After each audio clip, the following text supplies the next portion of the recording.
санаа дэлхийн өнцөг болон бүртс суугаа монголчуудаа зориулсан шинжилгээний танин мэдгүй хил дээрээ хүрэхээр Тайланд улсын Бангкоктоос бэлгүүн миний би галуу шувуу нэвтрүүлгээ эхлүүлэхэд бэлэн болсон байна.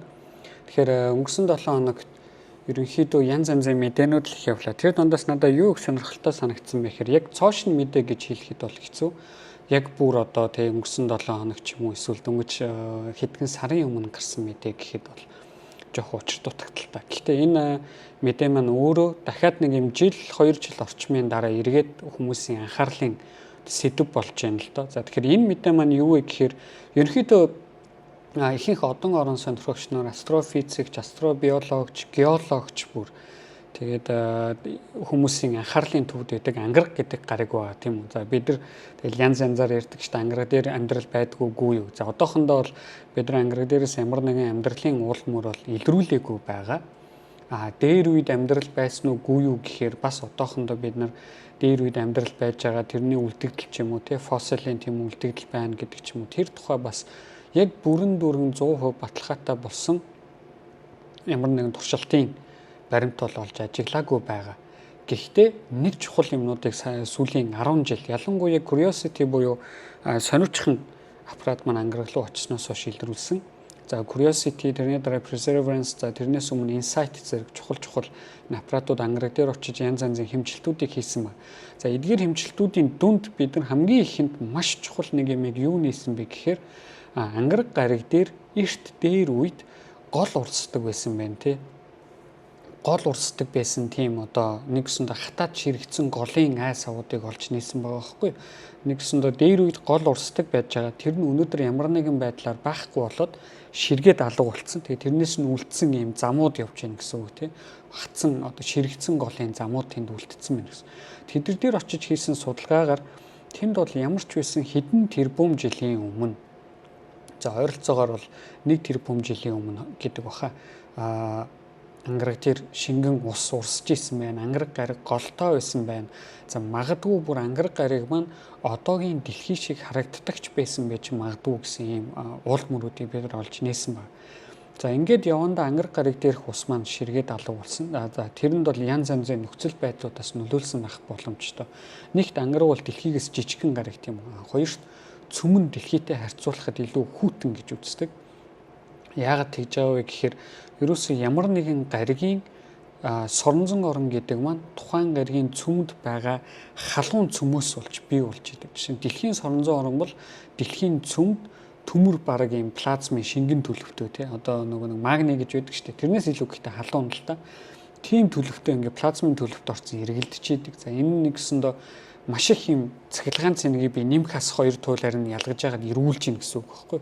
Тэгэхээр соронзон орон тэнцээ бий болдог. Нэг бүр энгийн тайлбар бол дамжуулагч утасны ойр орчим соронзон орон бий болдог шүү дээ. Түүнтэй адил дэлхийн төвд цөмд маш их хэмжээний плазм эргэлдэж байгаа учраас тэнцээ соронзон орон бий болж байгаа. За мөн наран дээр манаас тийм адилхан үзэгдлээс болоод наран дээр соронзон орон бий болдог. Тэгэхээр ихэнх гариг оддын соронзон орон бол цөмд нь байгаа тэр плазмын одоо жигдэрсэн юм хөдөлгөөнөөс болоод соронзон орон үүсдэг байх нь. Гэтэл ангарагийн маань соронзон орон маш сул бараг байхгүй болсон. За үүнээсээ болоод ангараг маань ерөөсөө нарнаас ирж байгаа хорт цацрагуудыг хоёр туйл руугаа шүүх боломжгүй болсон байдаг. Шууд хорт цацрагууд нь агаар мандлын нефт цоолоод нефтлээд орчдөг гэсэн. Тэгээд газрын гадрууд ирнэ байгаа бүх юмыг очиод бөмбөгдөнө гэсэн үг шүү дээ тий. Нарны цацрагууд одоо хортой цацрагууд наа. Дэлхийд дээр бол тийм үзэгдэл болдгоо. Соронзон орон тухайн нарнаас ирж байгаа цацрагуудыг дэлхийн хоёр туйл руу явуулаад за бид нар нөгөө дуртай үзэгдэл үүдэг шүү дээ. Туйлын туяаг тэр үзэгдлийг бий болгож идэв. Тэгэхээр ангараг өөр ингэх боломжгүйгээр газрын гадарга нь маш их хэмжээний цацрагийн одоо бөмбөгдөлтөнд өртөөд за тэр дундаас бол ус ууршаад алга болсон байх. За ямар нэгэн амьд нэгдэл байсан бол одоо задраад алга болсон байх. Ийм нөхцлүүд болсон байж болно гэсэн таамагуд байдаг. За энэ таамагуудыг өнөөдөр бид нар яг бүрэн батлаагүй. Гэхдээ янз янзын энэ таамагуд маань баг туршилтын баримтуудаар одоо маш одоо ингэ тодорхой алхмуудаараа тий баталгаажаад явж идэг гэсэн. Тэгэхээр өнөөдрийн мэдээ юу вэ гэхээр яг энэ ангарагийн устай холбоотой. Бид нар ямар ч байсан ангараг дээр ус урсж ийсэн гэдгийг мэддэг болсон. Тэгвэл асуулт гарч ирнэ шүү дээ. тэр ус яг яаж ямар механизмын улмаас алах болов тий ийм асуулт гарч ирнэ. За энэ асуултанд хариулах бол хамгийн энгийнээр хариулъя гэх юм бол нөгөө усны яг тодорхой хэсэг нь ширгээд алга болсон байж болно ууршаад тодорхой хэсэг нь газрын гүн рүүгээ ороод тэнцэнэ үлдсэн байж бас үлдсэн байх боломжтой тийм. Тэгэнгүүт ангаргийн янз янзын туршилтуудыг одоо ангараг дээр янз янзын туршилт хийсэн рөөврүүд өөрөө явж аппаратуудын хэмжилтүүдийг ажигласан байна. За энэ дундаас 2024 оны 8 сарын дундуур 12-оос 24-ний үед Insight аппаратын газар хөдлөлтийн одоо юунуудыг бид нар шинжилж үзсэн байна л да. Газар хөдлөлт ус ангараг дээр мэдээж газар хөдлөлт болж байгаа шүү дээ. Тэр газар хөдлөлтийн датаг шинжилж үзсэн байгаа байхгүй. За тэр сейсмик датануудыг шинжилж үзээд за бид нар ангаргийн массыг мэднэ, хэлбэрийг мэднэ, тэ тодорхой геологийн бүтцийг мэднэ, цөмөн тодорхой нэг ийм моделийн дагаваас ажиллаж явах хэрэгтэй гэдгийг мэднэ. Тэгээ энэ бүх янз янзын юунуудыг тавиад хязгааруудыг тавиад үзэнгүүт тухайн тэр сейсмикийн дата анх юу гэж хэлсэн бэ гэхээр ангараг гаригийн гүнд за гүндийн маш гүнд 11.5-аас 20 км-ийн гүнд гэж амар асар гүнд байгаа байхгүй. Тийм гүнд маш их хэмжээний ус тэгээ бүр шингэн хэлбэрээр одоо тэнцээ ингээд урсчиж магадгүй гэдэг юм сейсмикийн дата гарч ирсэн. Гэсэн газар хөдлөлтийн дата гэсэн үг л дээ. Тийм дата гарч ирсэн. За ингээд ерөөсөө бүгд тэнцээ вау энэ одоо бид нар нөгөө нэг алга болсон ангаргийн усыг олоод нийчлээ гэсэн юм анхны сэжиг гарч байгаа юм. За ингээд хэмжилтүүдээ хэдүүлээ сайжруулна шүү дээ. За үнэхээр тэнцээ юм ус газрын гүнд нь байгаа бол тийм эн чинь баг усч биш. Ус гэх юм бол арай нөгөө жижигхэн сонсогдоод иш магадгүй далаа гэж хэлэхээр байгаа байхгүй. Газрын гүнд нь тийм далаа байж гин гэсэн. Тэр далайн одоо хэмжээ хэдийн хэр том хэмжээтэй хэр гүнд байгаа ингэж шинжилээд үзэхээр дэлхийд ирэх бүх усыг нийлүүлснээс бараг 10 дахин хэмжээний ус тэнцээ байна гэсэн юм анхны таамагд гарч ирсэн. За үүгээрээ нөгөө ангаргийн алга болсон усны юг алга болсон усны нууцыг тайлах боломжтой болж байгаа. Гэтэл 25 оных нь 3 сард за ангаргийн яг энэ сейсмикийн болон газар хөдлөлтөөр мэргэжсэн маш том эрдэмтэн байдаг. Брюс Жаковски. За энэ Жаковски энэ эрдэмтэн энэ датануудыг судлаад юу гэсэн мэхээр ер нь ангаргийн энэ сейсмикийн дата биднэрт яг энэ тэр гүнд нь маш их хэмжээний далаа байна гэдгийг бүрэн баталгаатай хэлэх боломжгүй. Гэхдээ тэр далаа бас яг ямар хэлбэртэй далаа вэ гэдгийг бид нар одоо маш нарийн тооцох хэрэгтэй гэж хэлсэн байна. Судалгаа гаргасан гэсэн критик гаргасан байна. За энэ критик нь өөрөө юу гэдэг нь вэ гэхээр тэнцээ чинь зүгээр л манай дэлхийн газрын гадраа дээр урсч идэг манай дэлхийн далаа шиг далаа биш ээ. Энэ бол одоо ингээд маш их шороо, чулуулаг холилдсон тийм шавар шиг ийм болцсон. Ийм их хэмжээний ус урсч иж магадгүй. Тийм бүр асар том хэмжээтэй тийм үү? Бараг өмнөд Америк төв шиг хэмжээтэй, тийм аврах том хэмжээтэй ийм одоо шаварлаг бүтцтэй шингэн одоо шаварлаг бүтц ингээд урсаад явж иж магадгүй юм байна гэсэн. Одоо шавран далаа гэдэг ч юм уу тиймэрхүү байдлаар ойлгож болж байгаа. Ийм анхны критикийг өгсөн. Гэтэл тухайн жилийнх нь 100 нь дахин одоо сейсмикийн анализ хийхдээ тухайн анализгаараа өөрчилж үзсэн байна. Одоо нэгс нөгөө сейсмикийн анализ маань маш түүхий датанууд гарч ирж штэ. Тэгэхээр бид нар ямар нэгэн датаг судлахдаа яадаг вэ гэхээр төрөл бүрийн статистик болон судалгааны янз янзын аргуудыг ашиглаад тэнцэнээс ямар үр дүн гарч байгаа вэ гэдэг дээр санал нийлэх хэрэгтэй. Гэтэл ингээд өөр сейсмик анализ ашиглаад хийсэн чи яасан гэсэн чинь яг хөө ямар нэгэн юм шингэн юм бол тэнд урсаад явж ах шиг байна тийм юм далаа байхын хувьд бол байх шиг байна. За дээрэс нь нөгөө нэг маш юм одоо илүү шалвар буюу илүү наан байх шиг байна. Бүр тийм 10 км 20 км-ийн гүнд биш. Харин ч бүр юм наан 5-8 км-ийн ойрхон ийм гүнд байж ах боломжтой юм байна. За гэхдээ мэдээж энэ нь бас өөрөө маш их юм чулуулагаас бүтсэн тий. Чулуулагаас бүтсэн гэдэг нь гэсэн ингээл шаварлаг болцсон. Тийм одоо шавран далаа урсаад явж ш магадгүй гэсэн хоёр дахь анализ гарч ирсэн. Ингээд ерөөсөө маргаан эхэлсэн жилийн өмнөөс. За жилийн өмнөөс ингээд маргаан эхэллээ. Ер нь яг энэ датаг чинь бид нар яг яаж үзэх ёстой юм, яаж шинжлэх ёстой юм, энэ яг үнэн үгүй юу. За гэтэл Insight-ийн дахиад нэг өөр датанууд байгаа. Insight-ийн дата сейсмологийн датаг бид нар дахин сайн шалгаж үзээд за тэгэхдээ яасан гэхээр бүр ангараг дээр болсон бусад бүх газар хөдлөлтүүд байгаа шүү дээ. 1000 орчим маш олон газар хөдлөлтүүдийг дахин судлаад маш өөрсдийнхөө судалгааны тэр анализ хийж байгаа арга илүү сайжруулад За ингээд дахин судалгаа хийж эхэлсэн байна. За ингээд энэ сэдв дахиад буцаад одоо нэг хүмүүсийн анхаарлын төвд орж ирсэн. Яагаад тэгэхээр үгүй ер нь энэ ангаргийн гүнд бол ямар нэгэн шингийн юм урсж байгаа нь бол үний юм байна. Өмнөд Америк тийм шиг хэмжээтэй юм байна. За маш их чулуулгаас бүтсэн нь бол үний юм байна. Одоо ингээд чулуу ингээд урсаа явж байгаа юм шаварлаг юм бүтцтэй гэдэг нь бол үний юм байна гэдгийг олж мэдлээ.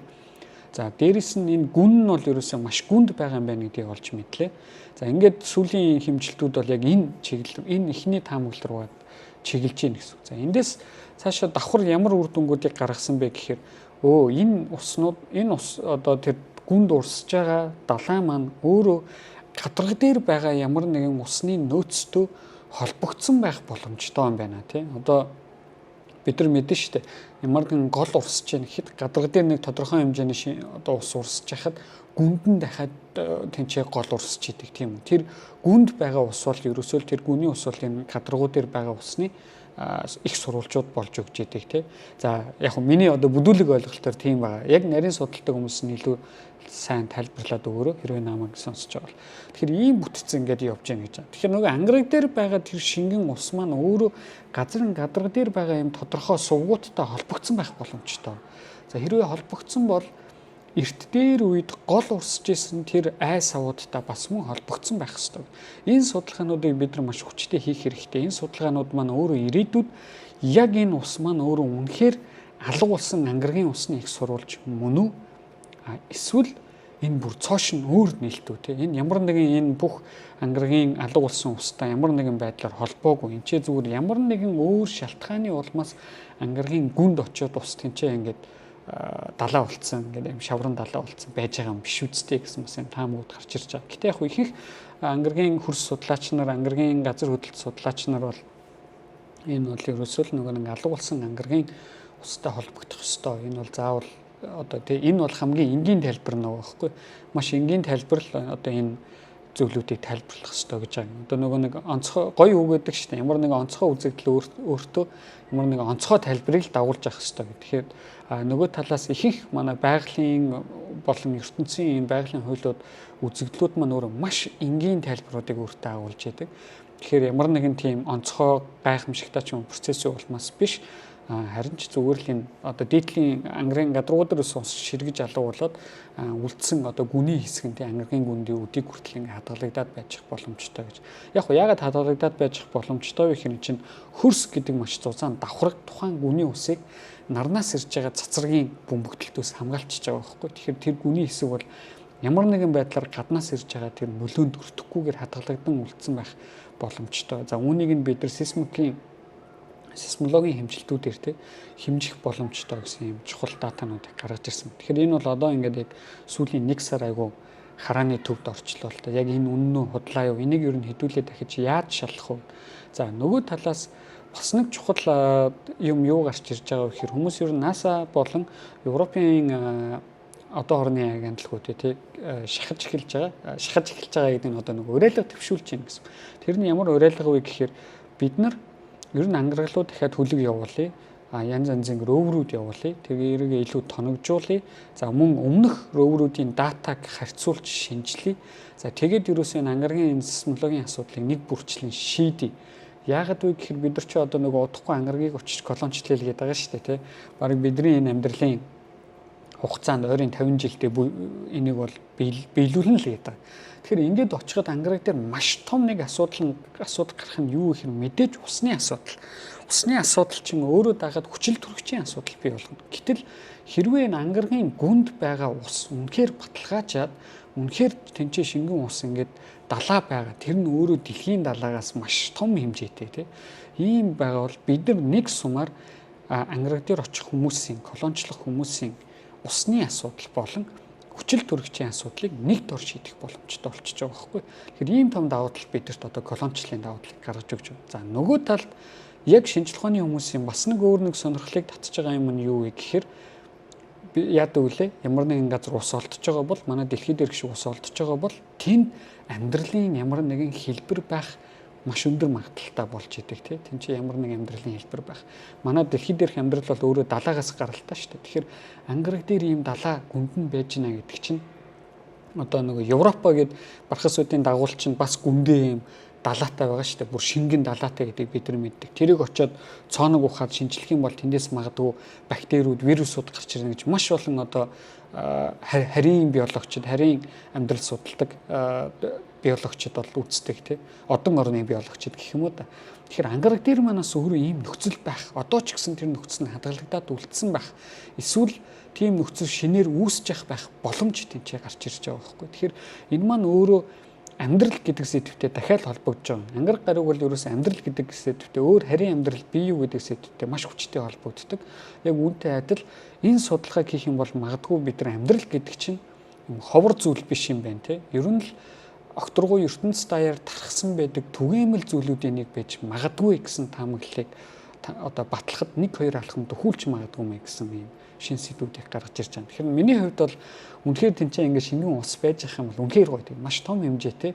Яг тэгэхээр колончлол гэхээс илүү одоо бид нар нөгөө ангаргийг колончлъя гэж хаа висэн тэнцээ маш хол хэдэн сая километрийн зайд байгаа гаригд санаа зовж ирснээс яг одоо амьдарж байгаа ерөөсөө хэдхэн метрийн доор байгаа дэлхий гэдэг гарига илүү яаж сайн болгох вэ? Яаж энэ дэлхийн дулаарлыг буюу уур амьсгалын өөрчлөлтийг маш хурднаар зогсоох вэ гэж санаа зовл дээр санагдаад байдаг.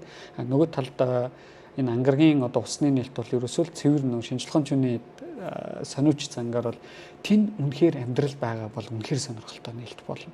Тэгэхээр одоо ингэж хэлж болж байгаа байхгүй. Манай нарны амьгт Европа Enceladus ангараг гэд 3 амьдрал байх боломжтой гариг байна. За тэрэн дээр нь бүр шингэн ус байгаа гэдэг ийм хинтүүд таамаглалууд тэгээ зарим одоо Европа ялангуяа Enceladus 2 дээр бол бүр байгаа гэдэг нь баталгаажсан ийм баримтууд байна. Тэгэхээр энэ дээр очиж судалгаа хийвэл магадгүй бид нар 20-50 жилдээ тий манай нарны амьгт өөр амьдрал бактери байдаг ч юм уу эсвэл бүр өөр төрлийн амьдрал ч юм уу байдаг өөр 3 гариг байгаа гэдэг батлах боломжтой болж. Тэгэхээр тэргээрээ надад үнэхээр амар сонирхолтой 7 хоног өнгөрлөө. Энэ мэдээнүүдийг уншаад тэгэхээр анхаарал тавьж сонссон та бүхэндээ баярлалаа.